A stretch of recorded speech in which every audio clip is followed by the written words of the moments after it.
Bienvenue à cette dévotion matinale. Alors que nous plongeons dans la richesse de la parole de Dieu, nous vous invitons à considérer de soutenir cette émission. Votre générosité est essentielle pour nous aider à développer différentes ressources de formation pour apprendre et grandir comme disciples de Jésus. Merci d'être une bénédiction pour ce ministère. Que Dieu vous garde. Bon matin tout le monde et bienvenue à cette nouvelle dévotion matinale avec Julie et Patrice. Oui, et aujourd'hui, on débute une nouvelle dévotion, une nouvelle série de dévotions sur l'épître de 1 Thessaloniciens, l'épître de Paul aux Thessaloniciens, le premier. Alors, Julie. Premièrement, l'auteur, comme tu viens de le mentionner, c'est Paul. C'est Paul. C'est un épître qui a été écrit quand même assez tôt, puisque ça a été écrit autour de 51. Et si je me souviens bien, on avait Timothée qui était plus dans les années 60. Oui, c'est ça. Donc, on est au début des années 50 de l'an zéro. et puis, Paul est en plein dans le top de son ministère, si on peut. Oui, et il va écrire cette lettre-là à partir de Corinthe, pas longtemps après qu'il soit parti de Thessalonique. Donc, il va écrire, selon l'introduction de ma Bible d'études Scofield, et ça figure probablement parmi les premiers écrits qui ont été inspirés de l'apôtre Paul, c'est-à-dire les premiers écrits qui ont été mis dans le canon biblique. Oui. On se rappelle que Paul était passé là, à Thessalonique pendant son deuxième voyage missionnaire. Donc, on est, comme je disais, comme, pas au milieu, mais pratiquement là, du ministère de Paul, comme on le voit dans les Actes.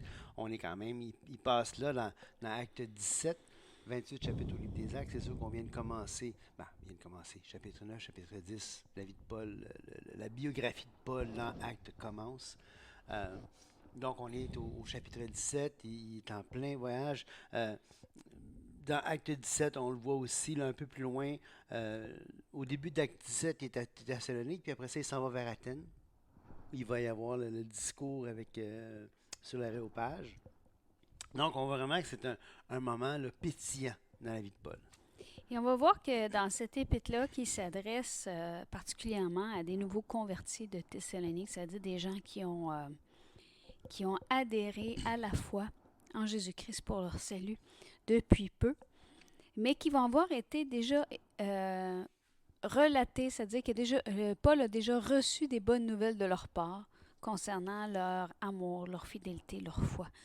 Donc, c'est ce qu'on va voir un petit peu. Et on va voir aussi qu'il y a toute une place qui est mise dans Thessaloniciens sur aussi le retour de Christ, qui est pour certains le thème principal de ce livre. Oui, c'est drôle parce que, c'est que on présume qu'il n'y a pas beaucoup de cours aux nouveaux croyants qui commencent, ou en tout cas qui parlent du retour de Christ.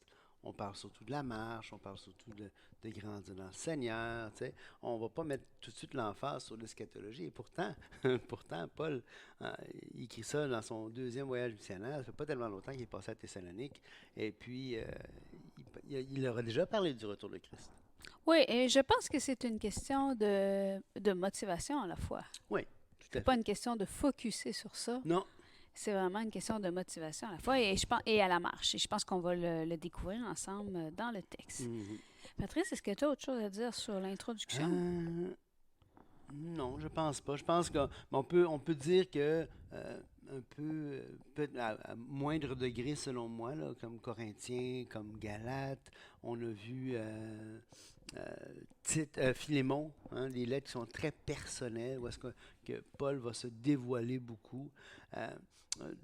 Un Thessaloniciens, c'est une lettre intime comme ça. C'est une lettre parce que Paul quand même se dévoile, mais à beaucoup moins, selon moi, à un niveau beaucoup moindre là, que dans les autres épîtres qu'on a vus, où est-ce que Paul Et ce qui est si logique, qui est au début de son ministère. Ouais.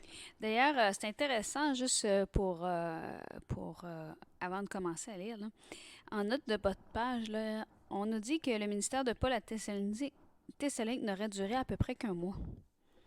Mais malgré ça, il avait déjà prêché les grandes doctrines de la foi chrétienne et l'épître va les mentionner dans l'ordre suivante. Fait qu'il va avoir déjà prêché sur la Trinité, l'assurance du salut, le Saint-Esprit, la conversion, la seconde venue, la conduite du chrétien, la sanctification, la résurrection, le jour du Seigneur. Mm-hmm. Donc, en un mois quand même. Ouais, écoute, c'est un programme systématique, hein. Paul était un enseignant et puis il profitait de chaque seconde pour être sûr de former les disciples, tu sais. Donc, commençons. Oui, tout à fait. Paul, Sylvain Sylvain et et Timothée. Timothée. OK, vas-y. Oh, vas-y. À l'église des Thessaloniciens qui est en Jésus-Christ. Excuse-moi, trop habitué de faire des introductions, je me délie. Alors, je recommence. Paul, Sylvain et Timothée à l'église des Thessaloniciens qui est en Dieu le Père et en Jésus-Christ le Seigneur, que la grâce et la paix vous soient données. Nous rendons continuellement grâce à Dieu pour vous tous, faisant mention de vous dans nos prières. Nous rappelons sans cesse l'œuvre de votre foi, le travail de votre amour, la fermeté de votre espérance en notre Seigneur Jésus-Christ devant Dieu notre Père. Et nous savons, frères bien-aimés de Dieu, que vous avez été élus. Notre... C'est drôle d'arrêter là, Patrice, parce que c'est pas la fin de la phrase. Notre évangile ne nous a pas été prêché en parole seulement, mais avec puissance, avec l'Esprit Saint et avec une pleine persuasion, car vous n'ignorez pas que nous nous sommes montrés ainsi parmi vous à cause de vous. Et je pense que c'est intéressant, c'est important de finir la phrase qu'on Oui. a arrêtée là, parce qu'elle peut mener à une mécompréhension à cause d'un titre qui a été ajouté dans nos Bibles. Dans nos Bibles, absolument. Parfois, on le rappelle, on le dit souvent dans nos séries de dévotions, les titres, les divisions de chapitres, les divisions de versets, c'est tout des trucs qui ont été rajoutés beaucoup plus tard dans... Pour aider le repérage et l'étude. oui, c'est ça, pour aider le repérage. Et c'est légitime jusqu'à un certain point, mais il faut se rappeler que ce n'est que des ajouts utiles, mais des ajouts qui ne sont pas inspirés. Donc, ici, au début, on commence par Paul, Sylvain et Timothée à l'église des Thessaloniciens. Et là, déjà, on a quelque chose d'intéressant par la préposition qui est en Dieu le Père et en Jésus-Christ le Seigneur. Donc, l'église est en Dieu le Père et en Jésus-Christ le Seigneur. C'est fort. Ouais, placé en Christ, placé en Dieu le Père. Oui, c'est ça. Et on rappelle que ça, c'est l'essence de la position du croyant, hein. Le croyant a beau être sur terre, a beau marcher les deux pieds bien ancrés sur le sol, sur le plancher des vaches, si on peut dire, il est néanmoins placé en Jésus-Christ, assis, va dire Paul aux Éphésiens, assis dans les lieux célestes avec Christ. Ça me rappelle la belle chanson qu'on chantait quand j'étais beaucoup, beaucoup plus jeune dans le Seigneur, hein. Assis avec Christ dans les lieux célestes, regardons en bas l'ennemi vaincu. C'est magnifique. Hein? Et il continue en disant, nous rendons continuellement grâce à Dieu pour vous tous, faisant mention de vous dans nos prières. Et nous rappelant sans cesse l'œuvre de votre foi, le travail de votre amour et la fermeté de votre espérance en notre Seigneur Jésus-Christ devant Dieu notre Père. Moi, j'aurais tendance à dire, là, Patrice, là-dessus, là, que j'aimerais bien que ce soit ça qui est dit de moi. Là. Oui, oui, absolument. L'œuvre de la foi, Le travail de votre amour, la fermeté de notre espérance en notre Seigneur Jésus-Christ devant Dieu, notre Père. Et ça, c'est un thème que j'apprends à découvrir. On va le voir ensemble dans ma série de réflexions que je fais en ce moment sur l'Épître aux Romains. L'importance de les œuvres en termes de la foi. Parce que Paul, en tant que rabbin, Paul, en tant que pharisien même, avant sa conversion, et même encore, il va s'identifier à plusieurs reprises comme pharisien, tant dans les actes que dans ses épîtres. Dans la conception du premier siècle, et je fais un commentaire rapide, mais c'est fascinant, Israël se voyait comme choisi par Dieu par pure grâce. Hein? Mais pour continuer de bénéficier de cette grâce-là, la loi leur avait été donnée pour qu'ils puissent continuer de bénéficier de cette grâce qui leur avait été faite. Et en particulier, la grâce que Israël faisait souvent référence, c'était la première Pâque, donc la sortie d'Égypte. C'est pour ça que Dieu va dire, « Je suis l'Éternel qui t'a fait sortir d'Égypte. » Déjà, donc, la grâce que Dieu a faite, la miséricorde que Dieu a faite de faire sortir le peuple d'Égypte, pour ensuite donner le décalogue, les 10 commandements, la loi de Moïse. En fait, les 613 par la suite, mais... Et ce qui est intéressant, c'est que Israël voyait l'importance des œuvres, de mettre en pratique la loi pour être associé à l'élection du peuple, l'alliance, l'alliance que Dieu avait faite avec le peuple pour que l'individu bénéficie pleinement de tout ce qui était rattaché à l'alliance. Il considérait le décalogue, ou pas le décalogue, mais les 613 commandements, comme étant essentiels à la marche. Donc la loi avait été donnée à un peuple qui participait à l'alliance déjà, pour continuer de participer pleinement à l'alliance. Et on voit ici donc les œuvres de la foi. La foi te fait participer à l'élection du Fils. Pour ça, il dit, on est persuadé, vous êtes élus, on est persuadé que vous participez à l'élection du Fils. Hein? Mais c'est la foi, c'est la condition essentielle, la condition unique. Il n'y a rien d'autre qu'on peut faire que la foi, mais la foi va œuvrer. Et les œuvres sont cette démonstration de la foi par la suite. Et comme on a vu que la foi était l'essence même du salut, ouais. s'accompagnait d'œuvres, on a vu aussi que le cœur de Dieu, c'est vraiment l'amour. Là, il va continuer en disant le travail de votre amour. Donc, l'amour n'est pas passif. L'amour va s'investir. Et la fermeté de votre espérance en notre Seigneur Jésus-Christ devant Dieu, notre Père. J'aime beaucoup ça, ce passage qui dit non pas seulement votre espérance en notre Seigneur Jésus-Christ, mais la fermeté de votre espérance. C'est ça qu'on a fait. Vas-y, excuse-moi, continue. Vas-y. Non. Vas-y. Je te devancer. Continue. Vas-y.